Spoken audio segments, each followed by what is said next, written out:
Okay, I am back again, and it's time. 2 robot masters have been defeated, that's 25% of them, and by their weaknesses I could go to fight either Snake Man or Shadow Man. But I'm not gonna do either, I'm gonna go and fight Gemini Man. Just to show up one broken aspect in this game. But Gemini Man's level is actually, in a sense, very gloomy place. There's jumping penguins, black backgrounds, and bizarre pillars which create the landscape, and whatever critters which spew flame attacking you.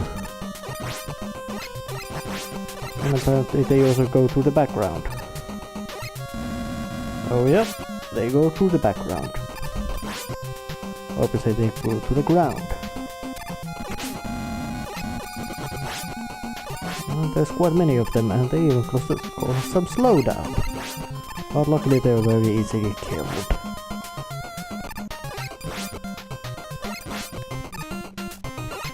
And they spew fire.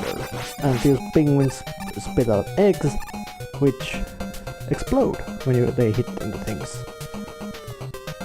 And who is that purple grey dude with a shield?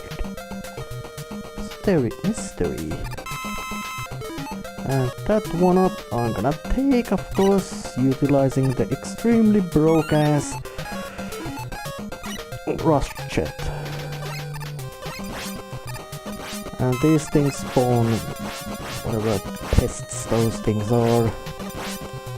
Ooh, it's gonna give me a lot of one-ups.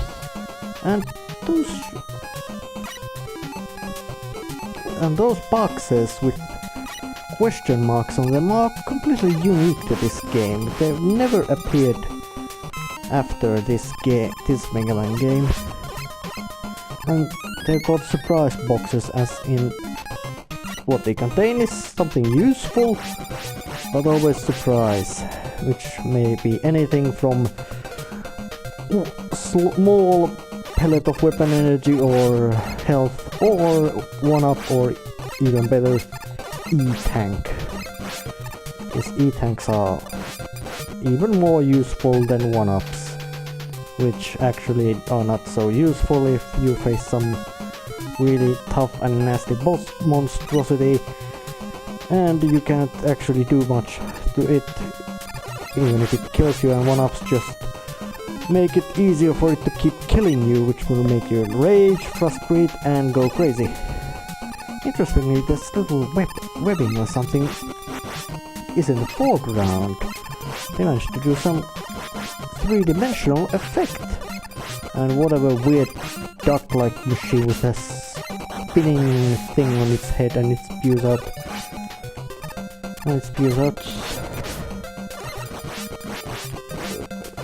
some sort of flying penguins and some dragonflies, which follow a very simple pattern.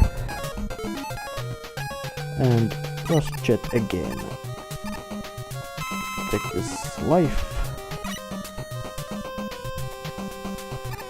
And water. And this is the moment which might be have quite tough platforming, as there's those things swooping in water which shoot missiles at you. There's small rickety platforms. Missiles explode. They cause damage, of course, but their true hazard is in the knockdown effect you have. And the platforms are small, which means there's a lot of things to worry about. Except I'm using a rush jet, which doesn't use any weapon energy in this phase, just to work as a slight, or shall we say, backup, safety net. And even though it's a jet and it's underwater, which makes it even worse.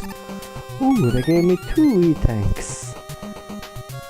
Oh, now if there's any broken accessory in any game, that is it. But that was a miscalculation on my part. Fuck!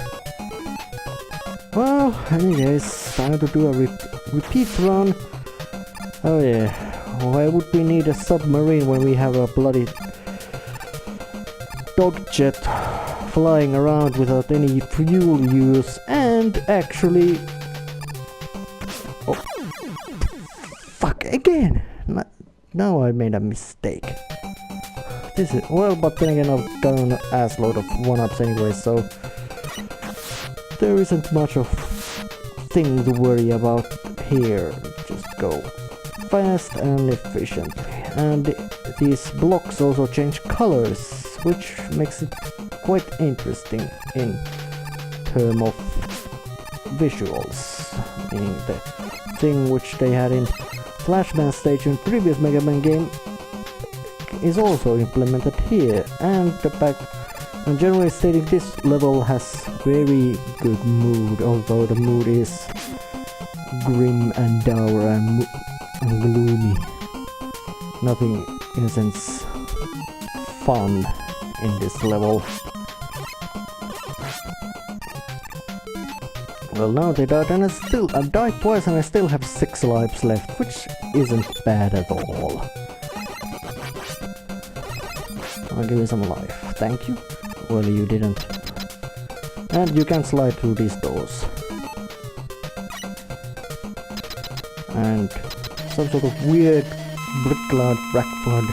And Gemini means twins. That's what he does.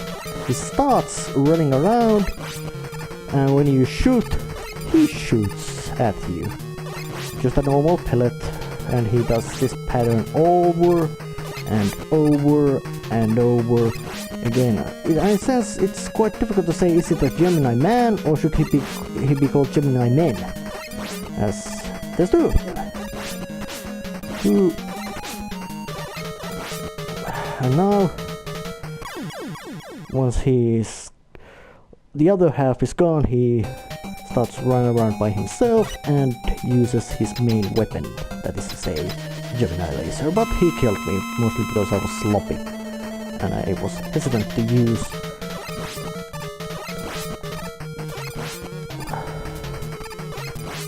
Although the boss music in this isn't so good,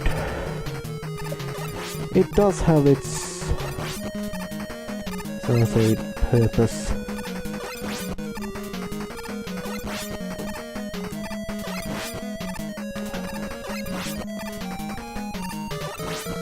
And now he's alone, meaning he just runs around.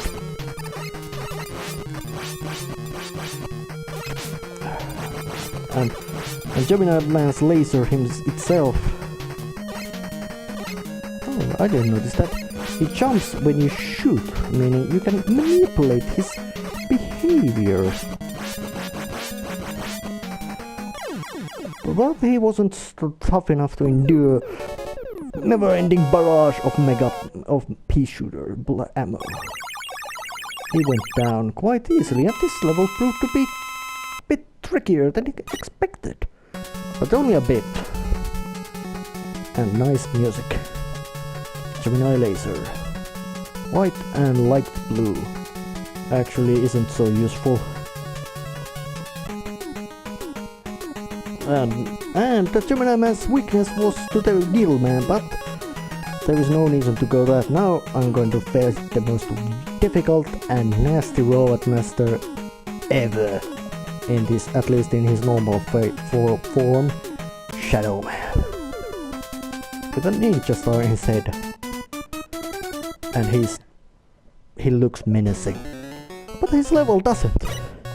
Yeah, there's some sort of lava falling around, lava background, some sort of containers, some things, but generally speaking, this is not scary at all.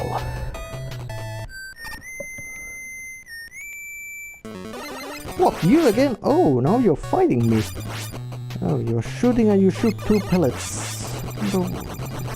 And you take quite a lot of hits, but And when you're far from me, you walk, and you ran off, you didn't die. I wonder, well, he already appeared at Gemini Man's level to actually open something to us, and now he's trying to stop us.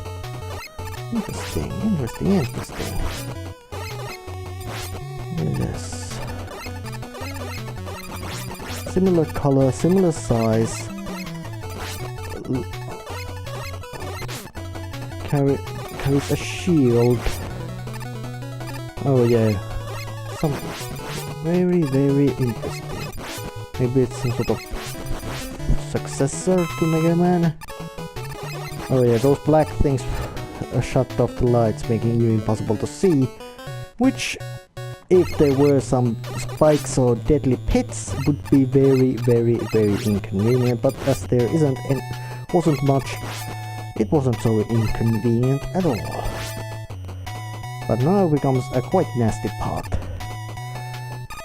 Those things have quite annoying flight pattern which they use, and they actually hit quite hard, making them quite dangerous. So it's best to just bait them out, so you can then put them out of their misery. Or I don't know, do they live in misery? And in addition to that, the hitbox of them is quite wonky. It's much bigger than it should be.